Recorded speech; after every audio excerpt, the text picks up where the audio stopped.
Bienvenue sur cette présentation proposée par Egilia Learning qui va vous montrer comment configurer le protocole EIGRP. Bonne lecture. Nous allons donc voir comment configurer EIGRP pour le réseau suivant. Alors comme nous pouvons le voir, c'est le réseau 192.168.10 qui a été segmenté en 4 sous-réseaux. Nous avons donc un /26 au niveau de notre masque de sous-réseau, c'est-à-dire 255.255.255.192. Ce réseau a donc été découpé en 4 sous-réseaux, le 10.0, le 10.64, le 10.128 et le 10.192. La première chose que nous allons faire consiste à configurer les interfaces de nos deux routeurs, Egilia Router 1 et Egilia Router 2. Je vais commencer par le routeur Egilia Router 1. Je me place donc sur ce routeur. Pour le moment, il n'y a aucune configuration sur le routeur. Je vais commencer par lui donner un nom à l'aide de la commande hostname. Il s'agit donc de notre Egilia Router 1. Je vais commencer par configurer les interfaces. Tout d'abord la fast 0/0 qui va recueillir les utilisateurs du réseau 10.0 qui est en /26. Je vais donc choisir la dernière IP de ce sous-réseau pour l'interface de ce routeur, à savoir la 10.62.255.255.192. Je l'active avec la commande no shutdown. Je vais désormais configurer l'interface fast0/1. Elle accueille les utilisateurs du réseau 192.168.10.64. Je vais donner pour cette adresse la dernière IP de ce réseau, à savoir l'adresse 10.126 avec un masque en 255.255.192 et je l'active avec la commande no shutdown. Je vais désormais configurer l'interface serial qui me connecte vers mon deuxième routeur dont l'IP est 212.25.32.5 avec un masque en 255.255.252. Cette interface est mon interface DCE, je vais donc lui mettre un clock rate à 2 millions par exemple pour une vitesse d'horloge de 2 mégas. Et je l'active avec la commande no shutdown. J'ai terminé la configuration des interfaces sur mon routeur numéro 1. Je vais procéder maintenant à la configuration des interfaces sur le routeur numéro 2. Donc ce routeur pour le moment n'a aucune configuration. Je vais commencer par lui donner un nom avec la commande hostname Egilia Router 2. De la même manière, je vais commencer à configurer les interfaces. Alors, ma fast 0/0 connecte les utilisateurs de mon réseau 192.168.10.128 en /26. Je vais donc lui donner la dernière IP de ce réseau, à savoir 192.168.10.192 190 pardon 255.255.255.192 et je l'active avec la commande no shutdown. Je fais pareil pour l'interface fast 0/1 qui connecte les utilisateurs du réseau 192.168.10.192 et je donne la dernière IP du sous-réseau, à savoir 10.254, toujours avec le masque en 192 et je fais un no shutdown. Il ne me reste plus qu'à configurer ma serial 0/0/0 qui me connecte vers le routeur Egilia Router 1 et je lui donne l'IP 212.25.32.6 avec un masque en /30, c'est-à-dire 255.255.252 et je l'active avec la commande no shutdown. Voilà, nous voyons que la ligne est passée up. Je vais tout de suite vérifier la connectivité, je vais donc pinguer mon routeur Egilia Router 1. Donc 212.27.32.5.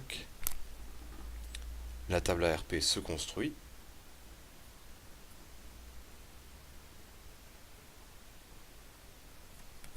Donc ping 212.25.32.5. Et voilà, nos deux routeurs arrivent donc à communiquer. Donc au niveau des interfaces, notre configuration est terminée. Il est donc maintenant nécessaire de configurer le routage. Je vais donc repasser sur mon routeur Egilia Router 2. Donc pour configurer le protocole EIGRP, je vais taper en mode de configuration globale routeur EIGRP suivi du numéro de système autonome. Il ne me reste plus qu'à annoncer les réseaux directement connectés, à savoir 192.168.10.0. Et cette fois-ci, on va indiquer donc le masque inversé. Nous sommes en /26, donc le masque inversé est le suivant. 0, 0, 0, 63. Et nous avons aussi le réseau 10.64 avec le même masque. Et le réseau 212.25.32.4 avec un masque inversé qui me donne 0003. Alors il faut faire très attention car, comme je l'indique, EIGRP va auto-summariser, c'est-à-dire qu'il va agréger automatiquement les réseaux à la frontière classful. C'est-à-dire qu'il ne va pas envoyer ces informations-là, mais par défaut, il va envoyer le réseau 192.168.10.0 avec un masque par défaut.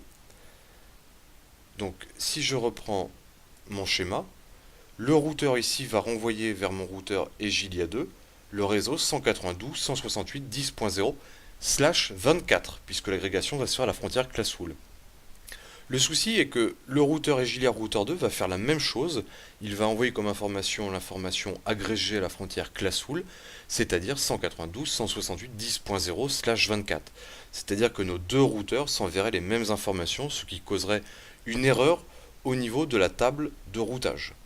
Il est donc nécessaire dans ce cas-là de désactiver l'agrégation automatique. Je repasse sur mon routeur R0. Pour désactiver l'agrégation automatique, il s'agit de la commande No Auto Summary. J'ai terminé au niveau de mon routeur 1. Je vais donc enregistrer les modifications à l'aide de la commande Copy Run Start. Je vais maintenant procéder à la configuration du routeur Egilia routeur 2. Je place donc ce processus de routage dans le même système autonome. J'indique mes networks, j'ai donc le réseau 10.128 avec un masque en 00063 ainsi que le réseau 10.192 en 00063 et le réseau 212.25.32.4 en 0003. Et de la même manière, je désactive l'agrégation automatique. J'ai terminé la configuration au niveau de mon routeur. Nous voyons que l'algorithme dual a réussi à créer l'adjacence entre nos deux routeurs. Je copie la configuration et nous allons pouvoir voir un ensemble de commandes qui nous permettent de faire de la vérification et du dépannage. Première commande, il s'agit de la commande show IP EIGRP interface. Ça nous permet de voir quelles sont les interfaces qui participent au protocole EIGRP. Nous avons aussi la commande show IP EIGRP neighbor qui nous permet de visualiser la table de relations de voisinage. Je peux aussi vérifier la table topologique avec show IP EIGRP topology qui nous donne ici les informations concernant les fusible distances, les fusible successors, qui sont les successeurs, et éventuellement quels seraient les fusible successors. Dans notre cas, nous n'avons que deux routeurs, un seul chemin possible, il n'y a donc pas de fusible successor. Et finalement, toujours la même commande pour voir la table de routage, show IP route. EIGRP caractérisé par la lettre D, et nous voyons bien que nous avons appris les réseaux qui sont donc subnettés. Nous pouvons aussi voir une commande de debug, c'est la commande debug EIGRP packet, donc pour voir des informations au niveau du protocole Hello. Donc je vous rappelle que le protocole Hello est le protocole qui est utilisé pour voir comment se forment les relations de voisinage. Donc nous voyons en temps réel les échanges de paquets Hello. Pour arrêter le debug, je peux taper undebug all. Nous avons aussi la commande debug EIGRP FSM comme fusible successor qui nous permettent de voir des informations concernant les différents routeurs qu'il est possible de joindre pour atteindre une destination. Donc dans notre cas, toujours, nous n'avons que deux routeurs, une seule route possible. Nous n'aurons donc pas d'informations en temps réel sur les fusible successors. Voilà au niveau de EIGRP.